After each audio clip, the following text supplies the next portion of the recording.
let's discuss about the scope of the business analyst role. What is the scope? Okay. Now, when I talk about business analyst role, there are a lot of drivers. The driver is the requirement to have the project in place. Why do we need a specific project to be done? Why do we need a specific product to be built? Why? Or why do we need there would be some need, or there would be some opportunity that the organization may want to grab, or there could be some threat which is coming out, or saying that there is a specific threat which is there, so we'll have to build it. So there is always a need of why we have to bring the project into scope. So those are your drivers. Once the drivers are understood, once we have the purpose of the project, what is the purpose of having the project, then we define the objectives on what do we have to achieve to make sure that the specific threat is handled, or the specific objective is handled. Once the objective is defined, we would go about defining the scope. To achieve these things, we will have to scope ourselves for such a specific requirement. And then business analysts will come into picture, where they gather business requirements, functional requirements, non-functional requirements, and then come up with new processes and data models. Now, what are functional requirements and non-functional requirements? What are business requirements?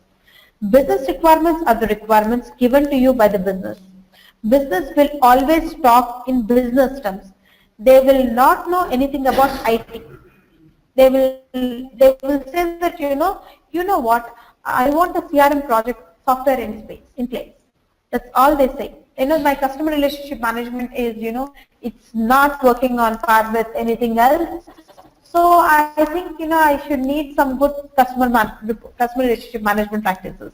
That is all the information the business would say. So it is up to the business analyst to bring out all the information from the business users and then make it into functional requirement. Then you would have to talk and say that, how do you have the business? Why do you need the requirements? Why do you need CRM? What do you think, why do you need a CRM software? What do you think is going wrong, or, because you do not have a CRM system or a perfect, very good CRM practices. And then from there, you identify the problem, then you get into the scope and say that, all right, we have such a software. Now you tell me, how do you function? From there you will get the functional requirements.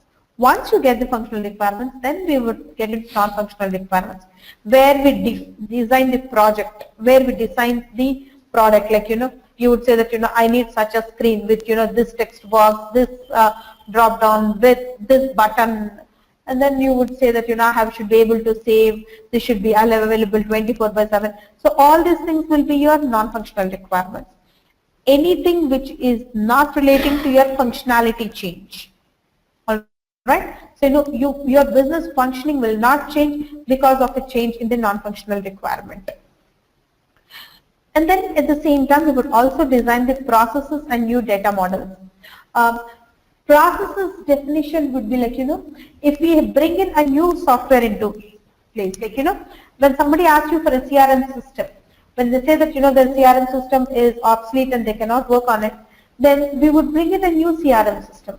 So when we bring in a new CRM product into place, there will be new processes which they have to follow. Like, probably initially they would, take a call from the customer and then put all the information in the Excel sheet. And then mail it to somebody, and that person will take care, mail it to somebody else, and that person will take care. But there will be a new process now. Like, when there is a new CRM system in place, somebody will take the customer's call, update the information relating to that customer in the members in that customer page, and then assign it to somebody who would work on it. So there is a process change, and this process is a process which is being current. Please remember the words which I am using. The as-is process is the current process as is, and then we have a to-be process which will be there from tomorrow once this product will come into place. Then we have data models. Data model would be the data exchange. How will that happen? But you know, it will not get into a very detailed level. It will happen at a very high level from the business analyst perspective. Once we have a new process in place, we have to make sure that processes are documented, and the change in process is always told to the users, right? Okay, so the new processes when they are into use, the information has to be documented somewhere. What was happening and what is currently happening. Can you give an example? Is of business analyst. Yeah, as I gave you, consider I am a customer service representative. So before a new CRM system was implemented in my organization, I would take a call from the customer, say that, you know, thanks for giving me a call, and then make a problem statement, send an email to my manager, who would in turn send the mail to somebody else who will work on it, and who may in turn send it to somebody else.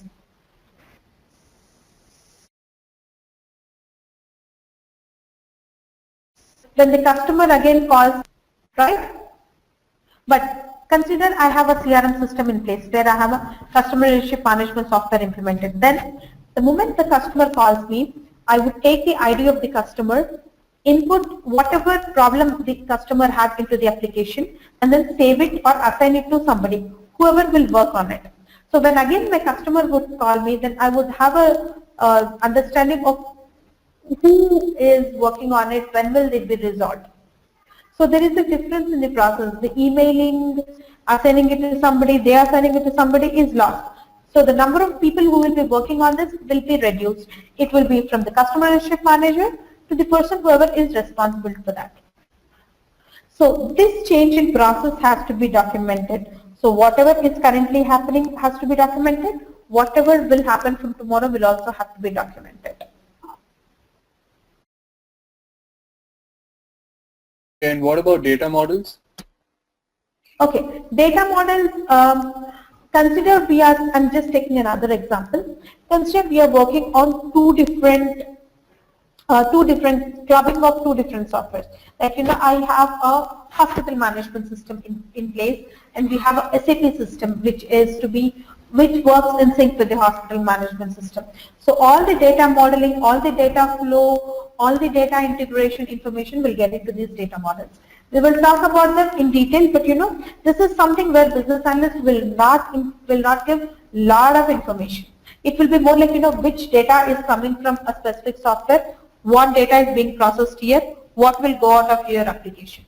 So the person will only be responsible to this point. So this after we do the process modeling and data models, we would come up with, you know, with all this information in place. That is when the user acceptance testing specifications are made, technical specifications are made, whatever data is extracted, the information about that is made.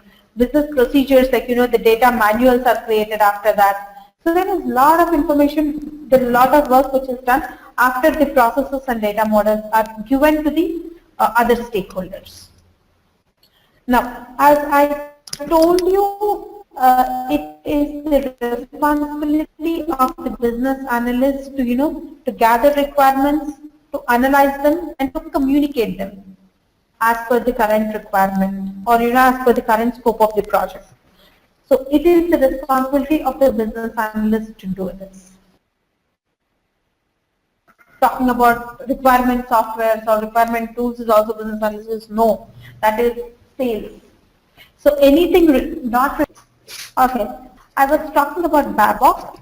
BABOK is business analysis body of knowledge. This is like a Bible for business analysts.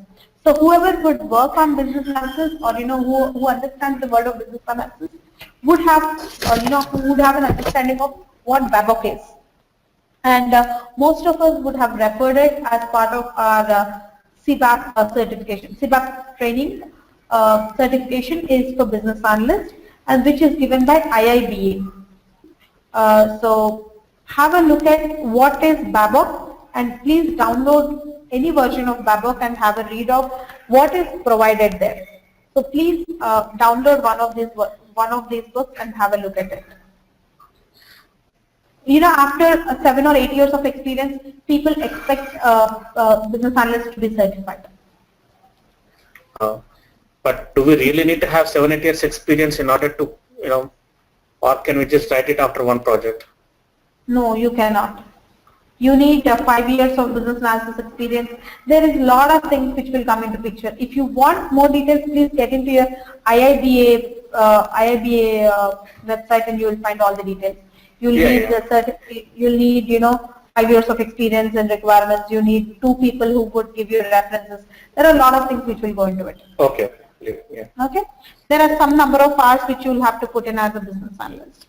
Okay. I don't remember all that. It's been more than 1.5 years since I got this one. All right. So this basically is what is accepted in the current industry. I'm sorry.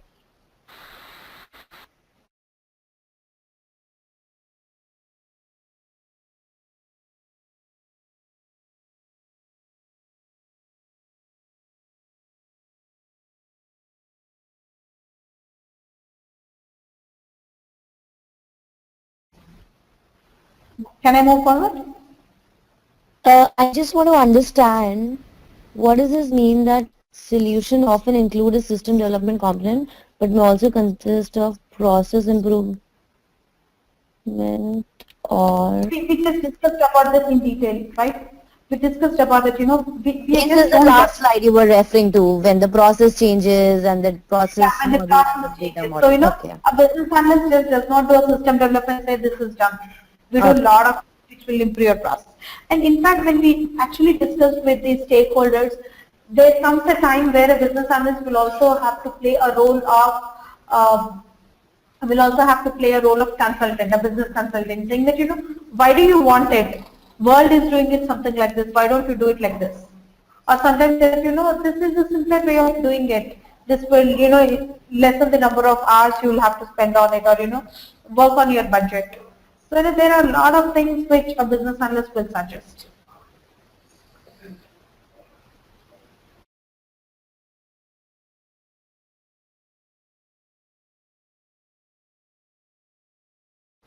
Yeah. So is there an overlap between a project manager or business analyst role somewhere during the life cycle of a project? Talking in practical terms, that does happen. But when we have to talk theoretically, when we have to talk what is in the of course, in I Babok or understand. Give me an example. I'm trying to think, because all the stakeholders interact with each other. Practically, obviously, it will make more sense. But is there an example you can give me between a project manager and a business analyst where their roles kind of overlap? Okay, then I'll give you 2 or 3 scenarios which will work. The first scenario would be discussion of timelines and scoping of the project. Like, since a business analyst has a hang of what requirements are, what software they're trying to develop and what is the final objective or what is the final output of it, business analyst will be the person who would say that, for this scope, we will take first 3 months, this will be the scoping. And for next 3 months, there will be the other scoping. And this for next 3 months, this will be the scoping. The business analyst or the product owner, sometimes we have product owners into picture once the agile has come into the picture. So the product owner will define which will go in first. So it's a kind of overlap with project manager. At the same time, we also discussed about, the timeline and sometimes the resource management. Because business analysts will work so much with the resources and so much with the stakeholders, everybody gets really comfortable with business analyst.